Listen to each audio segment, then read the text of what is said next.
tree, a little bit here. That's not a bad job, just so you know. I would have replaced them. I would have replaced all your vents.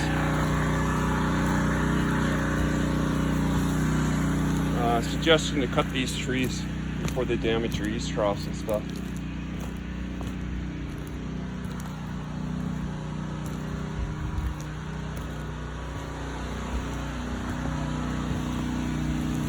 Not bad, not bad.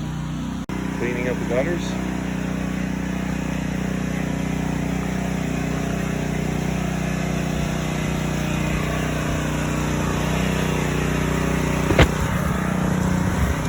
Up and over. A lot of these trees are going to have to be cut. You're going to keep on getting more and more damage to your roof and stuff. There's too much trees in here. They'll wreck your shingles, they'll scratch your siding just by rubbing up against them. Okay, so that's all done.